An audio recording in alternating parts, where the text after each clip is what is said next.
அவரும் இயேசு கிறிஸ்து நாமத்தினாலே இந்த காலை வேளையிலே உங்கள் நல்வாழ்த்துக்களை தெரிவித்துக் கொள்கிறேன். என்னுடைய ஜெபம் கேட்கப்படுதா? எல்லாத்துடைய ஜெபம் கேட்கப்படுதா என்றால் இல்லை. பழைய ஏற்பாடு பரிசுத்தமாகட்டும், புதிய ஏற்பாடு பரிசுத்தவான்களாகட்டும், சில ஜெபங்கள் தேவன் தாமதமாய் கொடுத்தால் சில ஜெபத்துக்கு பதில் வராமல் காரணம் உண்டு. இன்றைக்கு பார்க்க போகிற காரியம் எரேமியா 33:3 வாசிப்போம். என்னை நோக்கி கூப்பிடு, அப்பொழுது நான் உனக்கு உத்தரவு கொடுத்து நீ அறியாததும் உனக்கு எட்டாததுமான பெரிய காரியங்களை உனக்கு அறிவிப்பேன். பாவியாக இருந்த என்னை ஆண்டவர் ஜெபத்தை கேட்பாரா? ஆனால் இன்னைக்கு ஜெபம் கேட்கப்படாத காரணம் நிறைய குணாதிசயங்களுக்கு.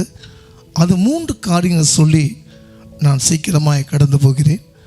முதல் காரியம், பாவம் செய்கிற ஆத்மா சாகும். தேவன் பாவங்களை வெறுக்கிறார். எடுத்து வாசிப்போம். ஏசாயா 59:2 வாசிப்போம். உங்கள் அக்கிரமங்களே உங்களுக்கும் உங்கள் தேவனுக்கும் நடுவாக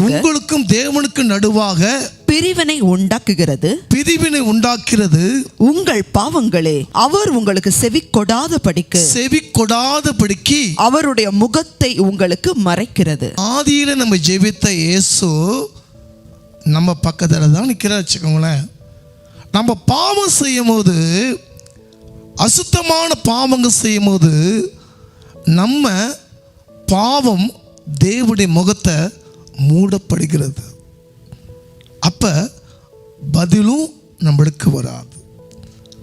பாவம் செய்கிற ஆத்மாவே சாகும். அப்போ அந்த பாவத்தை என்ன சொல்லணும்? அறிக்கை செய்யணும். முதல் பாவத்தை அகற்றப்பட வேண்டும். என்ன சொல்ல? ஆதியிலிருந்து நீ அன்பை என்ன செய்தாய்? விட்டு விட்டாய். உன்மேல் எனக்கு குறை உண்டு. எந்த இடத்துல நீ விழுந்தாயோ அது சரி செய்து கொள். அதுக்கு முன்னாடி நீதிமொழிகள் 28:13 வாசிப்போம். தன் பாவங்களை மறைக்கிறவன் வாழ்வடைய மாட்டான், அவைகளை அறிக்கை செய்து விட்டு விடுகிறவனோ இரக்கம் பெறுவான். என்னை மன்னிங்க நம்ம கேட்குறோம். எந்த பாவத்தில் இருக்குமோ அந்த பாவத்தை என்ன சொல்லுமா? சொல்லி அறிக்கை செய்யப்பட வேண்டும். இது யாரெல்லாம் செய்தார்கள் என்றால், எஸ்ரா, நெகேமியா, தானியேல், இவர்களெல்லாம் என்ன செய்தால் தன் பாவத்தை அறிக்கை செய்த பிறகு ஜெபித்தார்கள். சவுல் ராஜா தாவீதை கொல்லும் போது பொறாமையில் கொண்ட பொல்லாத அசுத்தாவியை தேவனே அனுப்பினார். அந்த பாவம் தான் தேவனுடைய முகத்தை மறைக்கிறது. ரெண்டாவது, தேவன் அவங்களுடைய ஜெபத்துக்கு பதில் வராத காரணம் உங்கள் பாவம். அந்த பாவத்தை அறிக்கை செய்து விட்டுணும் முதல். ரெண்டாவது, தாழ்மையுள்ள கர்த்தர் கிருபை செய்கிறார். ஆண்டவர் எப்படி உங்களுக்கு சோதிப்பார்னா, புகழ்ச்சி வரும்போது இகழ்ச்சி வரும்போது சோதிப்பார். யாக்கோபு 4:6 வாசிப்போம். அவர் அதிகமான கிருபையை அளிக்கிறாரே, ஆதலால் தேவன் பெருமை உள்ளவர்களுக்கு எதிர்த்து நிற்கிறார், தாழ்மை உள்ளவர்களுக்கோ கிருபை அளிக்கிறார் என்று சொல்லி இருக்கிறது. தன்னை தாழ்த்துகிறவன் உயர்த்தப்படுவான். மூன்றாவது, மன்னிக்கணும். நம்ம என்ன செய்வோம்? மற்ற எல்லாம் செஞ்சிருவோம். இன்னைக்கு ஏன் அநேகருக்கு ஆசீர்வாதம் கிடைக்காத காரணமே, ஒருத்தர் மன்னியாதனால தான் ஆசீர்வாதம் பெற்றுக்கொள்ள முடியல. உண்மையாக தான். அருமையான பார்த்து கொண்டு கர்த்தர் தெய்வச்சனமே, நம்ம என்ன செய்வோம்னா, ஒருத்தர் தெய்வாங்க மன்னிக்க மாட்டோம். இது மன்னியாதனால தான் தேவ ஆசீர்வாதம் நம்ம பெற்றுக்கொள்ள முடியல.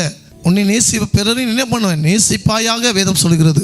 மார்க்கு 11:25 வாசிப்போம். நீங்கள் நின்று ஜெபம் பண்ணும்போது ஒருவன் பேரில் உங்களுக்கு யாதொரு குறை உண்டாயிருக்குமானால், பரலோகத்தில் இருக்கிற உங்கள் பிதா உங்கள் தப்பிதங்களை உங்களுக்கு மன்னிக்கும்படி அந்த குறையை அவனுக்கு மன்னியுங்கள். மற்றவங்களை மன்னிச்சாதான் அவன் ஆசீர்வாதம் பெற முடியும்.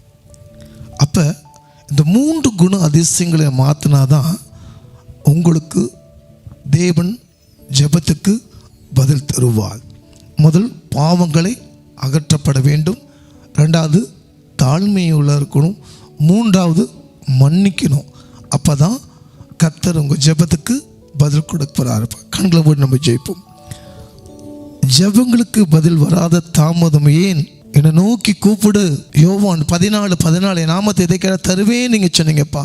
என் பிள்ளைகளை தேவன் இந்த 3 காரியத்தை விடுதலை கொடுத்து முகமுகமாய் தேவனை பார்க்கும்படியாக, பரத்திலிருந்து தேவன் உங்கள் ஜெபத்துக்கு பதில் கொடுக்கும்படியாக இயேசுவின் நாமத்தில் நல்ல பிதாவே, ஆமென்.